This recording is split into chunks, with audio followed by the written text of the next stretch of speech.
সারা বিশ্বের ভিতরে এখন সবচেয়ে বড় বড় হাফেজরা বাংলাদেশে, তো সুবহানাল্লাহ পড়েন না। এটার কারণ কি? এই যে সাধারণ মুসলমানগণ তারা ওয়াজ শুনেন, ওয়াজ শুনে বাসায় গিয়ে নিয়ত করেন যে ছেলেকে আজকে থেকেই নিয়ত করলাম একদম কোরআনের হাফেজ বানাবো। সেই ছেলে যায় বিদেশে, সেই ছেলে ইন্টারন্যাশনাল প্রতিযোগিতায় ফার্স্ট হয়ে পুরস্কার ছিনিয়ে এনে লাল সবুজের পতাকা উড্ডীন করে সারা পৃথিবীর মধ্যে পরিচিত করিয়ে দেয়। এটা আমাদের বাংলাদেশের গৌরব, ঠিক কিনা? তো যাই হোক, সকল ক্ষমতার মালিককে জোরে বলেন না একটু? আল্লাহ। সন্দেহ আছে? সকল ক্ষমতার মালিক হলো একমাত্র আল্লাহ। সে কথাই আল্লাহ তাআলা বলেছেন, তাবারাকাল্লাযী বিয়াদিহিল মুলক। সুমহান ওই সত্তা যার হাতে সমস্ত পৃথিবীর রাজত্ব, ক্ষমতা। তাহলে চিন্তা করেন যে ক্ষমতা কার দেওয়া বলেন তো? আল্লাহর দেওয়া। কথা বলেন না? আল্লাহ তাআলার হাতে ক্ষমতা বলেই আজকে সিরিয়া মুসলমানদের হাতে বিজয় হয়েছে, ঠিক কিনা? আল্লাহ তাআলার হাতে ক্ষমতার মানে এই হলো যে রাশিয়া, আমেরিকা তারা মুসলমানদের হাতে নাকানি চুবানি খেয়ে আফগান থেকে পলায়ন করতে বাধ্য হয়েছে, ঠিক কিনা? আল্লাহ তাআলার হাতে ক্ষমতা বলেই আজকে বাংলাদেশ থেকেও জালিমরা পলায়ন করতে বাধ্য হয়, ঠিক কিনা? সম্মানিত হাজিরিন, যে কথা বলছিলাম, আল্লাহ তাআলা মেসেজ দিলেন যে সমস্ত ক্ষমতা আমার হাতে, সমস্ত শক্তি আমার কাছে। এরপর তিনি বললেন যে আল্লাযী খালাকাল মাউতা ওয়াল হায়াতা লিয়াবলুয়াকুম আইয়ুকুম আহসানু আমালা। যে হায়াত এবং মউত তোমাদেরকে দিয়েছি এই জন্য, আহসানু আমালা লিয়াবলুয়াকুম, তোমাদেরকে পরীক্ষা করার জন্য যে তোমাদের হায়াত থেকে মউতের ভিতরে যে সময়গুলো, এখানে কে কত উত্তম আমল করেছে। জোরে বলেন না সুবহানাল্লাহ। সম্মানিত হাজিরিন, আল্লাহ রাব্বুল আলামিন জানায় দিলেন সমগ্র পৃথিবীর ক্ষমতা একমাত্র আমার হাতে। আল্লাহ রাব্বুল আলামিনের হাতেই ক্ষমতা। তিনি যাকে ইচ্ছা ক্ষমতা দান করেন, যাকে ইচ্ছা ক্ষমতার চেয়ার থেকে নিচে নামায়া দেন, আবার যাকে ইচ্ছা ইজ্জত দান করেন, যাকে ইচ্ছা বেইজ্জতি করেন। ধরে বলেন ঠিক কিনা? আল্লাহ রাব্বুল আলামিন এই আয়াতের পরে কেন এই কথা বললেন যে তোমাদেরকে হায়াত এবং মউত দিয়েছি পরীক্ষা করার জন্য? কি করার জন্য? ধরে বলেন? পরীক্ষা। এই পৃথিবী হলো একটা এক্সাম হল। এই পৃথিবী হলো একটা এক্সাম হল। মানুষ যখন পরীক্ষার হলের ভিতরে 3 ঘন্টা 3.5 ঘন্টা সময় পায় কিনা? একটা ছাত্র, স্টুডেন্ট, সে পরীক্ষার হলে সময় পায় না? পরীক্ষার হলের ভিতরে তখন শিক্ষক, পরীক্ষক যে থাকেন, ওই ছাত্র যদি ভুল লেখে তখন কিন্তু বলে না। তখন কি বলে? তখন তো বলে না। কিন্তু যখন রেজাল্ট বের হয় তখন ধরা পড়ে যায় যে সে কেমন পরীক্ষা দিয়েছে। আল্লাহ এমনই বুঝিয়েছেন যে তোমাকে পৃথিবীতে ছেড়ে দিলাম, তোমাকে হায়াত দিলাম, এই হায়াতের ভিতরে তোমার লিয়াবলুয়াকুম আইয়ুকুম আহসানু আমালা, যে তোমার কোন আমল কেমন সুন্দর। এই সুন্দর আমলের জন্য তোমাকে পৃথিবীতে পাঠানো হয়েছে, যে আমলটা আমি আল্লাহর পছন্দ হয়ে যায়। সুবহানাল্লাহ বলেন না একটু? সারা জীবন অনেকে নামাজ পড়বে, রোজা রাখবে, হজ করবে, যাকাত দেবে, কিন্তু আল্লাহর কাছে দেখা যায় ওই আমল পছন্দ হয়ে গেছে যে শীতের দিনে একটা বিড়াল কষ্ট পাচ্ছিল, আপনি সেই বিড়ালকে ল্যাপের নিচে রাখলেন যে যেন আর শীত না লাগে। আল্লাহ যদি এই আমলটাই পছন্দ হয়ে যায়, নাজাতের উসিলা হয়ে যেতে পারে। ধরে বলেন না সুবহানাল্লাহ? হতে পারেন না? আমার ভাইয়েরা, আহসানু আমালা, সুন্দর আমল হলো আপনি গাড়ির ভিতরে উঠেছেন, ওঠার পরে দেখলেন একটা হিন্দু মহিলা, সেই হিন্দু মহিলা বাচ্চা নিয়ে দাঁড়িয়ে আছে গাড়ির ভিতরে। আপনি চিন্তা করলেন ইসলাম আমাদেরকে শিখিয়েছে নারী জাতিকে সম্মান করা। ধরে বলেন না, কি করা? সম্মান করার। আপনি চিন্তা করলেন সে হিন্দু হোক মুসলিম হোক, খ্রিস্টান হোক, বৌদ্ধ হোক, সে তো একটা নারী। আল্লাহ নবী তো নারীকে ইজ্জত দিতে বলেছেন।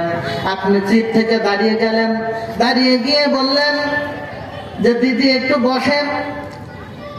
ওই হিন্দু দিদিকে যদি আপনি বসার সুযোগ করে দেন, যদি আল্লাহর কাছে এই কাজটা ভালো লেগে যায়, কেননা ওই হিন্দু নারী সে যদি ওই তখন বুঝতে পারে যে ইসলাম কত সুন্দর ধর্ম, ইসলাম কি কত সুন্দর ধর্ম, এই কথা চিন্তা করে যদি সে কালিমা পড়ে মুসলমান হয়ে যায়, আর কালিমা পড়ে মুসলমান হওয়ার কারণে তার জিন্দগির যত আমল করবে ওই সবগুলো আপনার আমল নামায় জমা করে দিবেন কে?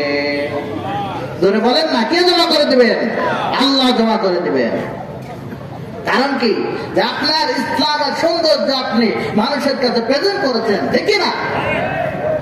ইসলাম হলো একটা সুন্দর ধর্ম, কিন্তু আজকে এই ইসলামকে মুসলমান ঘরের সন্তান সে বলে যে দাড়ি রাখা, টুপি পরা, জোব্বা গায়ে দেওয়া, টাকনুতে কাপড় পরা, এইগুলোকে আজকে মুসলমান ঘরের সন্তানরা তারা বলে জঙ্গিবাদের লক্ষণ। ধরে বলেন না নাউযুবিল্লাহ মিন যালিক?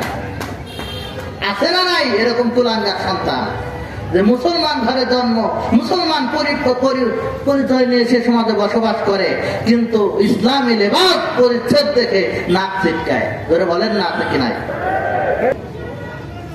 এই জন্য ইসলামকে সুন্দরভাবে প্রেজেন্ট করতে হবে। কেননা ইসলাম শুধু একটা গতানুগতিক কোন ধর্ম নয়, এটা একটা জীবন ব্যবস্থা, পরিপূর্ণ জীবন ব্যবস্থা, ঠিক কিনা? ইসলামের জন্ম থেকে মৃত্যু পর্যন্ত পুরোটাই অনুসরণযোগ্য, পুরোটাই। এমন কোন ইতিহাস পাবেন না যে যেখানে হিন্দু ধর্মের গ্রন্থ দিয়ে, বৌদ্ধ ধর্ম দিয়ে, তারপরে আপনার খ্রিস্টান ধর্মের গ্রন্থ দিয়ে তারা রাষ্ট্র পরিচালনা করতে পারবে, এমন কোন ইতিহাস কোথাও পাবেন না। কিন্তু কোরআন দিয়ে আল্লাহর হাবিব রাষ্ট্র পরিচালনা করেছেন। এটার মডেল হচ্ছেন সাইয়্যিদুনা মুহাম্মদুর রাসূলুল্লাহ সাল্লাল্লাহু আলাইহি ওয়াসাল্লাম। সব নিজেই ধরে বলো না আল্লাহু আকবার। সবাই একটু তাকবীর দেন, লিল্লাহি তাকবীর। এই তাকবীরও চলবে না তো। সাহাবায়ে কেরাম এক তাকবীর দিতেন, কাফেররা সব একবার ভয়ে পিছু হটবেন। ইসলামের বৈশিষ্ট্য আছে অনেকগুলো। সমতার ধর্ম, কারো প্রতি কোনো জুলুম করে না। জুলুম যদি করত, ভারতে যেভাবে আমার মুসলমান ভাইয়েরা নির্যাতিত হয়, বাংলাদেশে গুটি কয়েক যে হিন্দুরা আছে, জামাই আদরে আছে, আজকে যদি বাংলাদেশের মুসলমানরা ভারতের হিন্দুদের মতো যদি আচরণ শুরু করে, টিকে থাকতে পারবে? ধরে বলেন না কেন? ভারতবর্ষ মুসলমানরা 800 বছর শাসন করেছে। যদি ভারতবর্ষে আজকে জোর করে মুসলমান তারা ভারতের মুসলিম শাসকরা, ভারতে একটা হিন্দুর বাচ্চা খুঁজে পাওয়া যেত না। কিন্তু মুসলিম ইসলাম is the complete code of life, is the peaceful. ইসলাম হলো একটা শান্তি ধর্ম। ইসলাম কখনো কারো উপর জুলুম করে না। মুসলমান আজকে যুবকরা তারা ইন্ডিয়ান, আমেরিকান সিনেমা দেখে তাদের জীবনকে ধ্বংস করে দিচ্ছে, অথচ তারা জানে না যে ইতিহাসের মুসলমানদের এমন এমন বীর আছেন যিনি ঘোড়া দৌড়িয়ে সমুদ্র পার হয়েছেন, ঘোড়ার খুরের একটু অংশ সমুদ্র ভিজতে পারে, তাই পানিতে ভিজাতে পারে নাই। এমন ছিলেন মুসলিম বীরেরা। তাদেরকে ভুলে গিয়ে আজকে টিভি সিনেমা দেখে অমুক নায়ক এই করলো সেই করলো, সেগুলো নিয়ে আজকে বাহাদুরি করছে, আর নিজের পরিচয় ভুলে গেছে। ধরে বলেন না, ঠিক কিনা? একবার